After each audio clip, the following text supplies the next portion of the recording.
Bonsoir, Mesdames et Messieurs. Le Conseil des écoles francescoises indique que le pavillon Monique Rousseau de l'École canadienne-française de Saskatoon sera exceptionnellement fermé demain. Par voie de communiqué, le directeur général du CEF, Ronald Ajavon, indique qu'il y a eu une infiltration d'eau dans l'école et dans la garderie après la pluie du week-end. Il ajoute que le tout serait dû à une erreur de la compagnie qui effectue présentement des travaux sur le toit de l'édifice. C'est aujourd'hui que le salaire minimum passe à 14 $ l'heure dans la province. Mais malgré cette augmentation, la Saskatchewan a toujours le salaire minimum le plus bas au pays. Pour plusieurs experts, c'est une hausse insuffisante, surtout dans les grands centres urbains. Ils croient qu'une telle augmentation ne va pas aider les Saskatchewanais qui travaillent au salaire minimum à faire face à la hausse du coût de la vie. Sur la scène nationale, c'est au Yukon où le salaire minimum est le plus élevé à 16,77 $ l'heure.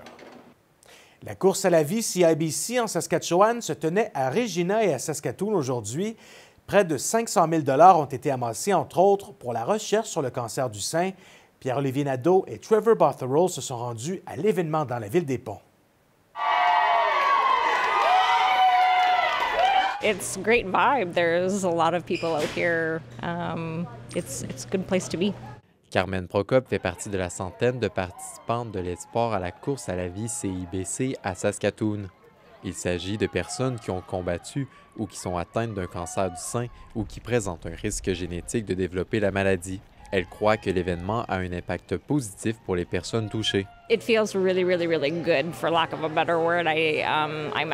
C'est incroyable. Je suis sans mots de voir tout le monde s'unir et encourager les personnes qui traversent la même chose que moi. That are going through the exact same thing that I'm going through. La femme qui a couru 5 km ce matin a reçu son diagnostic de cancer du sein en janvier dernier. I was very anxious. J'étais très anxieuse d'entendre le mot chimiothérapie. C'était un peu inattendu. Je ne savais pas comment ça allait se passer, comment j'allais me sentir, comment j'allais gérer ma vie quotidienne ou mon emploi du temps familial. Elle a la chance d'avoir des collègues pour la soutenir durant cette épreuve, mais aussi aujourd'hui, à l'événement. Nous voulons lui montrer que nous pouvons faire quelque chose de petit pour l'encourager et être à ses côtés, pendant qu'elle accomplit quelque chose de beaucoup plus grand. Pour moi, je trouve que c'est un message. Les femmes ne sont pas seules pour combattre cette maladie. La directrice de l'engagement communautaire de l'événement indique que ces bonnes attentions sont l'objectif derrière la course. C'est vraiment important pour elles de se réunir et d'avoir ce sentiment de communauté et d'appartenance pour qu'elles ne se sentent pas seules dans leur combat. Une cinquantaine de courses avaient lieu partout au pays. C'est plus d'1 millier de coureurs qui se sont joints à Saskatoon et à Regina. En tout, les deux courses ont récolté près de 500 000 $, dont plus de 200 000 $ à Saskatoon. L'argent sera utilisé notamment pour investir dans la recherche sur le cancer du sein et aider des milliers de personnes à se rendre à leur traitement. Ici Pierre-Olivier Nadeau, Radio-Canada, Saskatoon.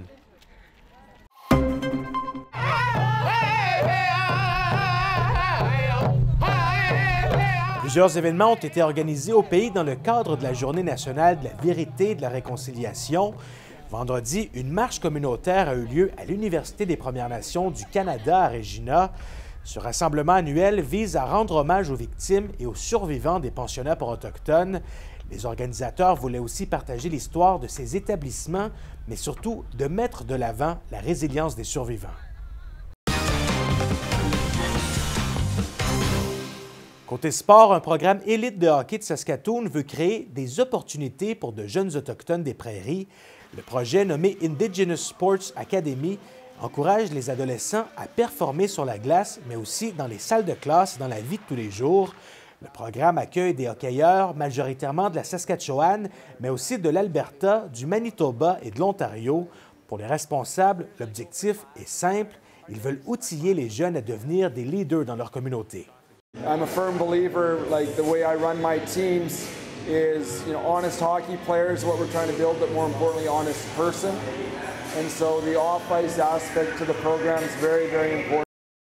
The end goal is we're putting out future leaders and people that are going to contribute in a positive way in the future to society. Voilà, mesdames, messieurs, c'est ce qui conclut ce bulletin d'information. Ici Karel Hout-Hébert et au nom de toute l'équipe, je vous remercie d'avoir été des nôtres. On se retrouve plus tard et d'ici là, bonne soirée.